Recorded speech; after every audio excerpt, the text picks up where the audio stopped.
আসসালামু আলাইকুম রহমতুল্লাহ। ইন্নাল হামদুলিল্লাহি ওয়াহদা ওয়াসসালাতু ওয়াসসালামু আলা মান লা নাবিয়্যা বা'দা। প্রশংসা আল্লাহর, আলহামদুলিল্লাহ। শান্তি অবতীর্ণ হোক প্রিয় নবী সাল্লাল্লাহু আলাইহি ওয়াসাল্লামের উপর। আল্লাহুম্মা সাল্লি আলাইহি আল্লাহুম্মা বারিক আলাইহি।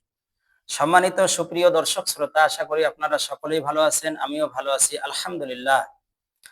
আজকে আমরা ঈদে মিলাদুন নবী পালনের একটি দলিল পর্যালোচনা করব ইনশাআল্লাহ, মা তৌফিক ইল্লা বিল্লাহ। আমার হাতে একটি বই দেখতে পাচ্ছেন। বইটি যে সমস্ত ভাইরা ঈদে মিলাদুন্নবী পালন করেন ওনাদের লেখা।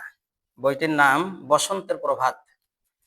লেখক শায়েখে তরিকত আমির আহলে সুন্নাত দাওয়াত ইসলামের প্রতিষ্ঠাতা হযরত আল্লামা মাওলানা আবু বিল্লাল মোহাম্মদ ইলিয়াস আত্তার কাদিরি রজবি দামাত বারকাতুহুম আলিয়া। এই বইটির 4 নম্বর পৃষ্ঠায় ঈদে মিলাদুন্নবী পালনের একটি দলিল দেওয়া আছে।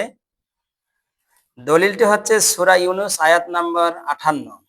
আল্লাহ সুবহানাহু ওয়া তাআলা বলেন, কুল হে রাসূল আপনি বলুন, বিফাযলিল্লাহি ওয়া বিরহমাতিহি ফাবিযালিকা ফালিয়াফরাহু। আল্লাহর অনুগ্রহ, তারই দয়া আর সেটার উপর তাদের আনন্দ প্রকাশ করা উচিত। আল্লাহু আকবার। আল্লাহ পাকের রহমতের উপর আনন্দ উদযাপনের জন্য কোরআনুল কারীমে নির্দেশ দেওয়া হয়েছে।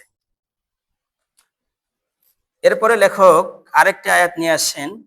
আল্লাহ সুবহানাহু ওয়া তাআলা বলেন, ওয়া মা আরসালনাকা ইল্লা রাহমাতাল লিল আলামিন। সূরা আম্বিয়া আয়াত 107। আল্লাহ রাব্বুল আলামিন বলেন, আমি আপনাকে সমগ্র বিশ্ব জগতের জন্য রহমত স্বরূপ প্রেরণ করেছি। লেখক বুঝাইতে চেয়েছেন, নবীজি যেহেতু আমাদের জন্য রহমত, রহমত পেয়ে আনন্দ প্রকাশ করতে হবে আল্লাহ সুবহানাহু ওয়া তাআলার নির্দেশ, অর্থাৎ ঈদে মিলাদুন নবী পালন করতে হবে।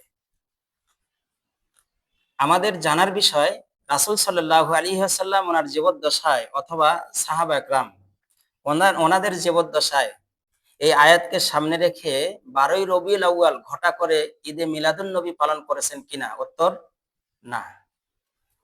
আশ্চর্যের বিষয়, 4 জন প্রসিদ্ধ ইমাম, ইমামে আজম ইমাম আবু হানিফা রাহিমাহুল্লাহ, ইমাম শাফি, ইমাম মালিক, ইমাম আহমদ বিন হাম্বল রাহিমাহুল্লাহ, ওনারা ওনাদের জীবদ্দশায় এই ঈদে মিলাদুন নবী এভাবে পালন করেননি।